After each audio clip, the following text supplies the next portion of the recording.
नमस्कार दोस्तों, मैं हूं सुधीर चौधरी। दोस्तों, मिडिल ईस्ट से जो खबर आई उसने पूरे ईरान को हिलाकर रख दिया। रिपोर्ट्स के मुताबिक भारत ने एक साथ 6 ऑयल टैंकर और 3 gas tanker straight of Hormuz से गुजारे और सबसे खास बात, इन टैंकरों के साथ भारतीय नौसेना की पूरी सुरक्षा तैनाती मौजूद थी, जिसमें शामिल थे भारत के 2 सबसे ताकतवर एयरक्राफ्ट कैरियर आईएनएस विक्रांत और आईएनएस विक्रमादित्य। यानी साफ शब्दों में कहें तो भारत ने सिर्फ अपने टैंकर नहीं भेजे, बल्कि अपनी पूरी समुद्री ताकत को साथ लेकर इस संवेदनशील इलाके में एंट्री की। और यही वह बिंदु है जहां से यह कहानी और ज्यादा गंभीर हो जाती है, क्योंकि जिस वक्त यह काफिला हॉर्मज के संकरे रास्ते से गुजर रहा था, उसी वक्त ईरान की नजरें भी उस पर टिकी हुई थीं। और पिछले कुछ समय से जिस तरह ईरान इस इलाके में अपनी पकड़ मजबूत करता दिख रहा है, वह किसी से छिपा नहीं है। बार बार विदेशी जहाजों को रोकना, जांच करना और अपने प्रभाव का प्रदर्शन करना, यह सब पहले भी देखा जा चुका है। लेकिन इस बार स्थिति अलग थी, क्योंकि सामने कोई साधारण काफिला नहीं, बल्कि भारत का संरक्षित ऊर्जा काफिला था। और उसके साथ खड़ी थी एक ऐसी नौसेना जो अब सिर्फ क्षेत्रीय ताकत नहीं, बल्कि वैश्विक उपस्थिति दर्ज करा रही है। लेकिन असली सवाल यही उठता है कि क्या यह सिर्फ एक रूटीन एस्कॉर्ट मिशन था, या फिर एक सोची समझी रणनीति के तहत दिया गया खुला संदेश? क्योंकि जिस तरह से यह ऑपरेशन प्लान किया गया, उसमें हर एक मूवमेंट का अपना मतलब था। टैंकरों की संख्या, उनकी टाइमिंग और सबसे बढ़कर उनकी सुरक्षा में तैनात युद्धपोत, यह सब कुछ यह संकेत दे रहा था कि भारत अब अपने ऊर्जा हितों को लेकर किसी भी तरह का जोखिम लेने को तैयार नहीं है। और अगर कोई रास्ता रोकने की कोशिश करेगा तो उसे सीधे जवाब मिलेगा। लेकिन इसी बीच एक और बड़ा ट्विस्ट आता है, क्योंकि जैसे ही यह काफिला हॉर्मज के सबसे संवेदनशील हिस्से में पहुंचता है, ईरान की तरफ से गतिविधियां तेज हो जाती हैं। निगरानी ड्रोन एक्टिव हो जाते हैं, तेज गति वाले पेट्रोल बोट्स आसपास मंडराने लगते हैं। और कुछ रिपोर्ट्स में यह भी कहा गया कि रेडियो कम्युनिकेशन के जरिए चेतावनी जैसे सिग्नल्स भी दिए गए। और यहीं से यह सवाल उठता है कि क्या ईरान ने इस पूरे ऑपरेशन को एक चुनौती के रूप में लिया? क्योंकि मिडिल ईस्ट में इस वक्त जो हालात हैं वह किसी से छिपे नहीं हैं। इजराइल और उसके विरोधी गुटों के बीच चल रहा संघर्ष, अमेरिका की बढ़ती सैन्य मौजूदगी और ईरान पर बढ़ता अंतर्राष्ट्रीय दबाव, इन सब ने मिलकर इस पूरे इलाके को एक बार फिर बारूद के ढेर पर खड़ा कर दिया है। और ऐसे में जब कोई बड़ा देश इस तरह खुले तौर पर अपनी ताकत दिखाता है, तो उसका जवाब भी उसी स्तर पर दिया जा सकता है। लेकिन भारत के इस कदम को सिर्फ एक सैन्य मूव के तौर पर देखना भी सही नहीं होगा, क्योंकि इसके पीछे एक बड़ा आर्थिक और रणनीतिक पहलू भी जुड़ा हुआ है।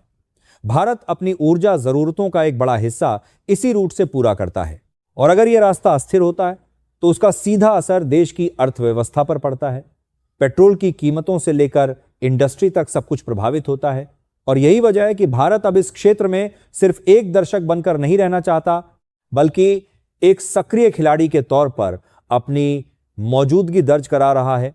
लेकिन सवाल यह है कि क्या यह रणनीति पूरी तरह सुरक्षित है? क्योंकि जिस तरह ईरान ने पहले भी जहाजों को रोकने और दबाव बनाने की कोशिश की है, उससे यह साफ है कि वह इस इलाके में अपने प्रभाव को, चुनौती दिए जाने को आसानी से स्वीकार नहीं करेगा। और अगर उसने इस बार कोई बड़ा कदम उठाया तो स्थिति और ज्यादा जटिल हो सकती है। और यही वह डर है जो इस पूरे घटनाक्रम को और ज्यादा संवेदनशील बना देता है, क्योंकि यहां हर एक्शन का एक रिएक्शन तय है। और अगर वह रिएक्शन आक्रामक हुआ तो यह सिर्फ एक घटना तक सीमित नहीं रहेगा, बल्कि एक बड़े टकराव में बदल सकता है। और इसी बीच दुनिया भर के देश इस पूरे घटनाक्रम पर नजर बनाए हुए हैं, क्योंकि स्ट्रेट ऑफ हॉर्मज सिर्फ एक क्षेत्रीय रास्ता नहीं, बल्कि वैश्विक अर्थव्यवस्था की लाइफलाइन है। और अगर यहां किसी भी तरह की अस्थिरता आती है तो उसका असर हर देश पर पड़ेगा। लेकिन इन सब के बीच सबसे ज्यादा नजरें भारत और ईरान पर टिकी हुई हैं, क्योंकि एक तरफ भारत अपने हितों की रक्षा के लिए पूरी ताकत के साथ खड़ा है, और दूसरी तरफ ईरान अपने क्षेत्रीय प्रभाव को बनाए रखने के लिए किसी भी हद तक जाने को तैयार दिख रहा है। और यही टकराव इस कहानी को और ज्यादा खतरनाक बना देता है, क्योंकि अब यह सिर्फ जहाजों का सफर नहीं रहा, बल्कि यह 2 रणनीतियों की भिड़ंत बन चुका है। एक तरफ खुली चुनौती और दूसरी तरफ नियंत्रण बनाए रखने की कोशिश। और इसी के बीच सबसे बड़ा सवाल यही उठता है कि क्या ईरान इस बार कोई ऐसा कदम उठाएगा जिससे भारत को सीधा नुकसान हो सकता है, या फिर यह पूरा घटनाक्रम सिर्फ एक पावर प्ले बनकर रह जाएगा। लेकिन जिस तरह हालात बन रहे हैं वह यह संकेत दे रहे हैं कि यह मामला अभी खत्म नहीं हुआ है, बल्कि आने वाले समय में यह और भी बड़ा रूप ले सकता है। क्योंकि जैसे ही भारतीय टैंकरों का यह काफिला स्ट्रेट ऑफ हॉर्मज के सबसे संकरे हिस्से से आगे बढ़ने लगता है, उसी समय ईरान की तरफ से गतिविधियां और तेज होती हुई दिखाई देती हैं। और यही वह क्षण होता है जहां स्थिति सिर्फ निगरानी से निकलकर संभावित टकराव के दायरे में प्रवेश करती हुई नजर आती है। भारतीय नौसेना के युद्धपोत पूरी तरह अलर्ट मोड में आ जाते हैं। हर रडार एक्टिव, हर कम्युनिकेशन लाइन खुली और हर यूनिट अपने अपने निर्धारित प्रोटोकॉल के तहत तैयार रहती है, क्योंकि यह अब सिर्फ एक एस्कॉर्ट मिशन नहीं रह गया था, बल्कि यह एक ऐसा ऑपरेशन बन चुका था जिसमें हर गलत कदम का सीधा असर राष्ट्रीय सुरक्षा पर पड़ सकता था।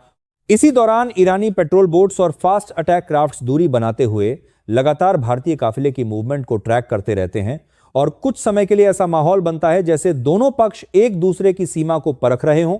कोई भी पहले कदम उठाने से बच रहा हो, लेकिन साथ ही पीछे हटने को भी तैयार न हो। और यही वह रणनीतिक टकराव होता है जिसे मिलिट्री भाषा में स्टैंड ऑफ कहा जाता है, जहां गोलियां नहीं चलती लेकिन हर सेकंड एक अदृश्य दबाव बना रहता है। इसी दौरान भारतीय नौसेना की तरफ से एक स्पष्ट और सख्त कम्युनिकेशन बनाए रखा जाता है कि यह काफिला पूरी तरह अंतरराष्ट्रीय समुद्री नियमों के तहत आगे बढ़ रहा है और इसकी सुरक्षा सुनिश्चित करना भारत की जिम्मेदारी है।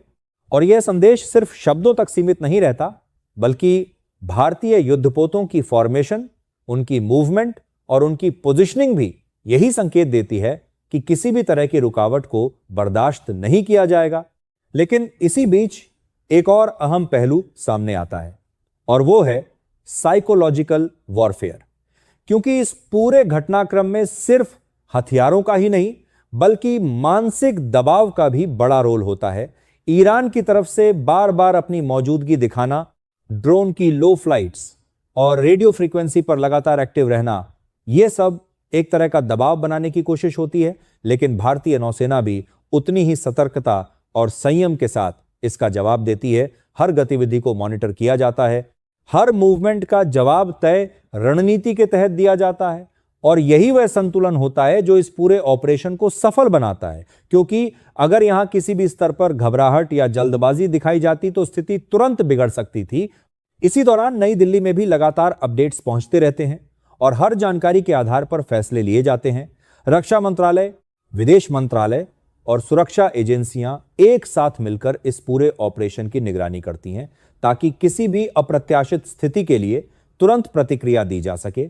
और यही वह समय होता है जब कूटनीति और सैन्य शक्ति दोनों एक साथ काम करती हैं, क्योंकि जहां एक तरफ समुद्र में भारतीय नौसेना अपनी ताकत दिखा रही होती है, वहीं दूसरी तरफ बैक चैनल्स के जरिए स्थिति को नियंत्रित करने की कोशिश भी जारी रहती है। और इसी संतुलन का असर धीरे धीरे दिखने लगता है, क्योंकि कुछ समय बाद ईरानी गतिविधियों में हल्की कमी नजर आती है, दूरी थोड़ी बढ़ाई जाती है और सीधे हस्तक्षेप से बचा जाता है।